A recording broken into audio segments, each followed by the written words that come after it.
Welcome back, everyone, to another deep dive into A Course in Miracles. Mhm. Today, we're going to be looking at Lesson 81, which Okay. is all about forgiveness. Forgiveness. I have to admit, I'm kind of curious to see where this goes because forgiveness is one of Yeah. those things that I feel like I get tripped up on a lot. Oh, absolutely. And Yeah. A Course in Miracles looks at forgiveness in a way that a lot of people might find very, very surprising. Okay. It's not about just saying, oh, it's okay, or brushing things under the rug. It's about something much, much deeper. So how does this lesson sort of build on what we were looking at in the previous lesson? Okay. What was that again? Right. So Lesson 80 was all about choosing love over fear. Right. And it was really about that idea that fear is an illusion Okay. and that our true nature is love. Okay. And so this lesson takes that even further and says that forgiveness is the key to actually living that choice, to moving from just the idea of choosing love to actually embodying it. Okay. I can see how those two might be connected. But how exactly does forgiveness help us choose love, especially when we've been hurt or wronged? Right. It can feel almost impossible to just flip a switch and be like, I choose love. It's definitely not about suppressing our feelings or pretending that everything's fine. Okay. A Course in Miracles actually acknowledges that, hurt and anger are real. Right. What it suggests is that these feelings stem from a misperception. This idea of separation, which the Course talks about a lot. Okay. We see ourselves as separate individuals, which leads to judgment and blame and ultimately suffering. Every time we talk about this idea of the illusion of separation, I always get a little bit confused because it does sound a little abstract. Right. So maybe for me and for our listener, can we unpack that a little bit? Of course. What does that really mean? So in the Course's worldview, separation is an illusion because at our core, we're all connected.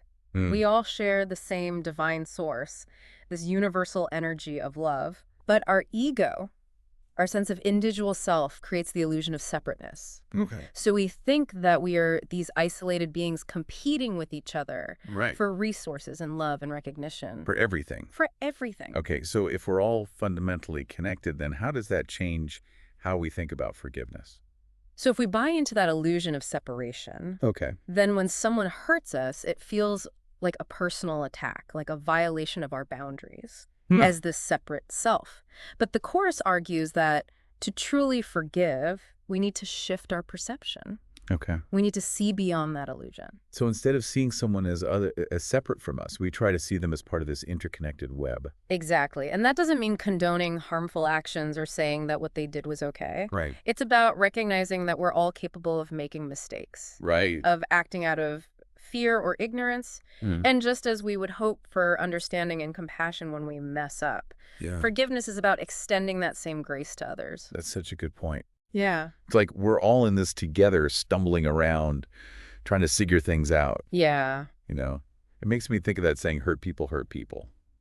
That's a great connection. Yeah. And the Cross even suggests that holding on to anger and resentment actually harms us more than the person we're angry at. Oh, wow. It keeps us trapped in this cycle of pain and suffering, blocking us from experiencing the love and peace that are our true inheritance. So it becomes like this act of self-liberation. Yes. Like we're freeing ourselves from the burden of all that. Precisely.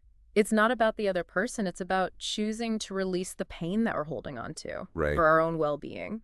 Okay. It's about choosing love over fear, healing over hurt.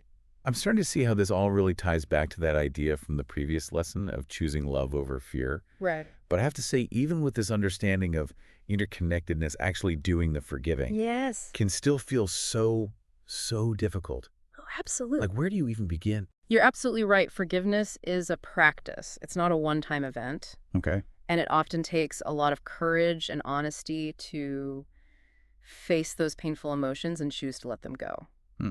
But the Course does give us some practical tools to help us on this journey. Okay. And that's what we'll talk about next. I'm really interested to hear about that because I think that's where I get stuck. Okay. Because, I get the concept, Right. but then how do you actually do it? Yeah. And that's exactly where we'll pick up in the next part of our deep dive. Okay. Awesome. I can't wait. Stay tuned.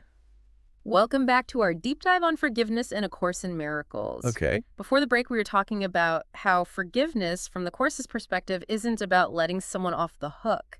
Right. It's more about this shift in our own perception. Right. And I'm really interested to hear about some of those practical tools Yeah. that can help us actually put this radical forgiveness into practice. Right. Because honestly, it feels a little overwhelming. It is, it is. And one of the most powerful tools that the Course offers is the forgiveness meditation. It's a really simple practice, but it can be really powerful for helping us to release the grip of those negative emotions and shift our perception towards love. Okay, I'm always up for trying new techniques. Yeah. Especially when it comes to something like forgiveness. Yeah. So tell me more about this meditation. So it involves finding a quiet space where you can just relax and turn your attention inward. Okay. And you start by taking a few deep breaths, allowing your body to settle and your mind to become still. And then you bring to mind someone you need to forgive. Right. This could be someone who's hurt you deeply, someone you're holding a grudge against, or even yourself. So it doesn't have to be just other people. We could use this for self-forgiveness too. Absolutely. In fact, the Course emphasizes that self-forgiveness is just as important as forgiving others. Yeah, that's so true. Yeah. I know I can be so hard on myself sometimes. Right. But how does this meditation actually help us to forgive, whether it's ourselves or someone else? So as you hold that person in your mind, you repeat this affirmation. Okay. I forgive you. You are free, and I am free. Okay. You can say it silently to yourself, or you can say it out loud. Whichever feels more comfortable for you. Okay. The key is to really feel those words as you say them, and to let go of any tension or resistance with each breath. I'm curious about that last part you said. Yeah. You are free and I am free. Right. What is the significance of that? Yeah, that's a great observation. Okay. So that part of the affirmation really highlights that interconnectedness we were talking about. Right. It acknowledges that when we hold on to anger and resentment, we're not only hurting ourselves, Right. we're also keeping the other person bound to that past hurt. So forgiveness then becomes an act of liberation. Oh, wow. For both parties. Okay, so by forgiving, we're setting both ourselves and the other person free Exactly. from the chains of that past experience. Right. It allows both of you to move forward unburdened by that negative energy. Now, it doesn't necessarily mean you need to forget what happened or condone the action. Right. It's about releasing the emotional charge, the pain, and the resentment that you've been carrying. That makes sense. So it's like choosing to see that situation and that person through a different lens. Exactly. One of understanding and compassion. Yes. Without minimizing or excusing the harm that was done. Precisely. And as you practice this forgiveness meditation regularly, you might start to notice a shift in your perception. Okay. It might become easier to access that compassion and understanding, even in challenging situations. You know, I think what I like about this technique is it's so simple. Right. It's something anyone can do anywhere, anytime. Absolutely. And the more you practice, the more natural it becomes. You're basically training your mind to choose love over fear, forgiveness over resentment. That makes me think back to something we talked about at the beginning. Yeah. The idea that forgiveness is not a one-time event, Right. but an ongoing practice. Yes. Like you're building a muscle. That's a great analogy. The more we exercise that forgiveness muscle, the stronger it becomes. Okay, so we've talked about this really powerful forgiveness meditation. Right. Are there any other tools or practices from A Course in Miracles that can help us on this journey of forgiveness? Definitely. So the Course is full of practical guidance. Okay. But one of the most important principles that it emphasizes is this idea of choosing love in each moment. Okay. So it encourages us to be mindful of our thoughts and our actions, to pause before reacting out of anger or judgment, and to ask ourselves, what would love do in this situation? Okay, so it's not about suppressing our feelings. Right. It's about becoming aware of them. Exactly. And then making a conscious choice about how we respond. Exactly. And that's where the real transformation happens, because forgiveness isn't just about letting go of past hurts. It's about cultivating a new way of being in the world, a way of relating to ourselves and others that's grounded in love and compassion. That's beautiful. Yeah. It's like forgiveness becomes this gateway to a more peaceful and joyful way of life. Yes. It's not just about dealing with the past, but it's about creating a more loving and fulfilling present and future. That's a great way to put it. Yeah. And, you know, another key concept from the Course that can support us in this is this idea of looking for the good in everyone. Okay. Including ourselves. So intentionally shifting our focus away from judgment and criticism. Exactly. And towards understanding and appreciation. Exactly. It's about choosing to see the divine spark in everyone, even those who have hurt us. Now, that doesn't mean denying their actions or pretending everything's perfect. Right. It's about recognizing their inherent worth as human beings as expressions of that same universal love that we all share. Makes me think of that saying, everyone is fighting a battle we know nothing about, be kind, always. I love that quote. Yeah. And it really captures the spirit of forgiveness as it's presented in A Course in Miracles. It's about extending compassion and understanding, Right. not just to others, Yeah. but also to ourselves. Okay, so we've covered a lot of ground here. We have. But I'm curious, Yeah. how do we know if we've truly forgiven someone? Right. Is there a sign or a feeling that we can look for? That's a great question. Yeah. And one that we'll delve into in our next segment. Okay. It's about exploring what true forgiveness feels like Okay. and how it can transform our lives. I can't wait to hear about that. Stay tuned. Welcome back to the Deep Dive. Yeah. It feels like we've really been getting into some deep stuff when it comes to forgiveness in A Course in Miracles. Oh, yeah. Forgiveness is a much deeper concept than we often realize. Yeah. And I think one of the most important aspects is how forgiveness, as presented in the Course, benefits both the forgiver and the forgiven. Right. We touched on that in the last segment. You mentioned how holding on to anger and resentment is like keeping that other person imprisoned in our minds. And that by forgiving, we're setting both ourselves and the other person free. Right. Can you maybe elaborate on that a little bit? Because I'm still kind of wrapping my head around it. Sure. So imagine you're carrying a heavy rock. Okay. This rock represents that resentment or anger that you're holding towards someone. Okay. And every time you think about that person or that situation, you have to carry that rock around with you. Oh, I can feel the weight of it already. Right. It's exhausting, isn't it? Yeah. And that's what we do when we refuse to forgive. Right. We essentially punish ourselves by carrying around that burden.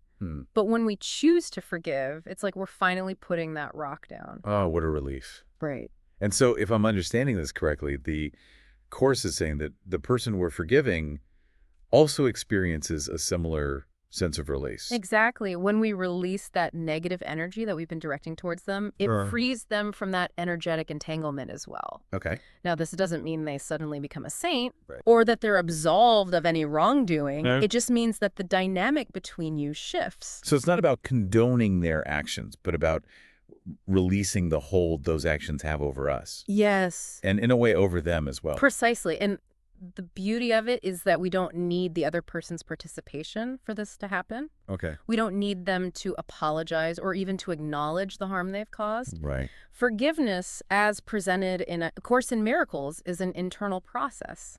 It's a gift we give ourselves. I like that perspective. It's really empowering. Yeah. Because it means that my own peace and happiness doesn't depend on someone else's actions or apologies. Exactly. And it's interesting because even if the other person doesn't consciously recognize that shift, it's still happening on an energetic level. Okay. When we choose to forgive, we're changing the vibration of the entire situation. Right. We're introducing this new frequency of love and compassion, and that has a ripple effect. Like those ripples in the pond we talked about earlier? Yeah, exactly. And who knows, maybe those ripples will eventually reach the other person, Right. even if it's on a subconscious level, and create space for healing and reconciliation down the road. It's possible. It is. But even if that doesn't happen, we have freed ourselves from that burden. Right. And that's a powerful transformation in itself. That makes me wonder, how do we know when we've truly forgiven someone? That's a great question. Is there's a sign, a feeling we can look for? Yeah. Because I think sometimes we can trick ourselves into thinking we've forgiven. Right. But deep down, there's still some resentment. Absolutely. Of Yeah. course. In Miracles suggests that true forgiveness is marked by a sense of peace. Okay. So when you think about that person or that situation and you no longer feel that tightness in your chest, that surge of anger or bitterness, Yeah. that's a good indication that you've genuinely let go. Like that rock has finally been lifted and you can breathe again. Precisely. And you might even find yourself feeling compassion for that person, understanding that they were likely acting out of their own pain or fear. Not that we're condoning their actions, but we can at least see them as a fellow human being struggling on their own journey. Exactly. And that's such a powerful place to be. Yeah. Because it allows us to move forward without being tethered to the past. It frees up all of that energy to focus on creating a more loving and fulfilling present and future. So as we wrap up our deep dive into forgiveness, I want to leave our listener with a question. Okay. What would it look like for you to approach your own relationships, both past and present, Right. through this lens of forgiveness? What might shift in your life if you were to embrace this practice of releasing resentment, choosing compassion, and Right. seeing that divine spark in everyone, including yourself. Forgiveness might not be easy, but as ours in Miracles reminds us, it's a pathway to profound freedom and healing. Absolutely. Thanks for joining us on this journey of exploration. It's been a pleasure. Don't forget to like, share, and subscribe to our channel for more fascinating deep dives. See you tomorrow. Until then, keep choosing forgiveness, keep choosing love.